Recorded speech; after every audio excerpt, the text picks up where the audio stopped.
చెప్తున్నది ఇక్కడ. చాలామంది ఈరోజు ఏమవుతున్నారంటే ప్రియులారా, అది చేయట్లేదు. ఇంకో మాట కూడా ఉంటుంది ఇక్కడ, ఇది కూడా చదువుతున్నా. సామెతలు 12:4 యోగ్యురాలు తన పెనిమిడికి కిరీటం, సిగ్గు తెచ్చినది వాని ఎముకలకు కుళ్ళు.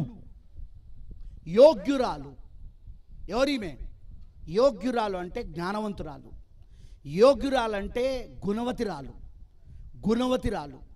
గుణవతి అయిన స్త్రీ, యోగ్యురాలైన స్త్రీ, జ్ఞానవంతురాలైన స్త్రీ తన పెనిమిడికి కిరీటం వంటిది.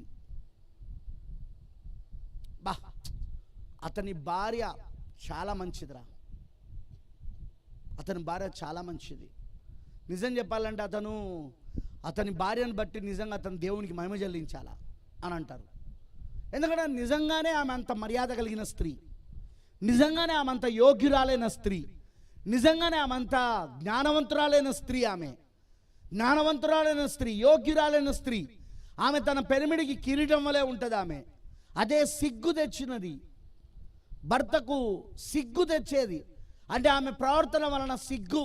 ఊరికే పోలీస్ స్టేషన్లకు వెళ్ళడం, ఊరికే పంచాయతీలు పెట్టడం, ఊరికే అమ్మగారింటికి వెళ్ళిపోవడం, అమ్మ నాన్నలకు ప్రాముఖ్యత ఇవ్వడం, భర్తకి ఇవ్వకుండా, భర్త కుటుంబానికి ఇవ్వకుండా అమ్మ నాన్నలకే ఎక్కువ ప్రాముఖ్యత ఇవ్వడం ఆ అమ్మాయి. ఇవన్నీ ఏం చూపిస్తారో తెలుసా? ఇదంతా దేని చూపిస్తుందంటే గుర్తుపెట్టుకోనండి, ఇదంతా లేఖనం ప్రకారముగా ఆమె ఎముకలకు కుళ్ళులాగా తయారైంది. ఆమె ఆ భర్త ఎముకకు కుళ్ళైపోయింది. ఇప్పుడు ఆమె ఒక స్త్రీ చేతిలో ఉంటుంది ఫ్యామిలీ అంతా. ఇక నెక్స్ట్ పిల్లల దగ్గరకు వచ్చినప్పుడు ప్రవక్త బ్రెన్నాం గారు ఏమన్నారు? 5వ సువార్త తల్లై ఉన్నదన్నాడు. మత్తయి, మార్కు, లూకా, యోహాను సువార్తలు 4 సువార్తలు అయితే బైబిల్లో 5వ సువార్త ఆమెనే మాతృమూర్తి, తల్లి అని చెప్పాడు మదర్స్ డే అనే మెసేజ్లా. మాతృమూర్తి దినమనే మాతృదినమనే వర్తమానంలా తల్లి. దాని గురించి మనకు సామెతల్లో నీ తల్లి చెప్పు బోధకు వినుము, ఆమె చెప్పు ఉపదేశమునకు చెవియొగ్గుము. ఎందుకు? ఇంట్లో ఆమె ఎవరు? బోధకురాలు. స్త్రీలారా, మీకు బాగా బోధ చేయాలని ఉంది కదా, అయితే పిల్లలకు చెప్పొచ్చుగా, మీరు మీ ఇంట్లో చెప్పుకోవచ్చు కదా, మీరు కూర్చొని మీ పిల్లలకు నేర్పించవచ్చుగా.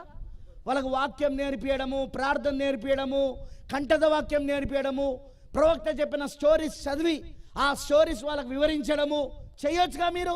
అట్లా చేయం, మేము స్టేజ్ పైన నిలబడే ప్రసంగం చేయాలా?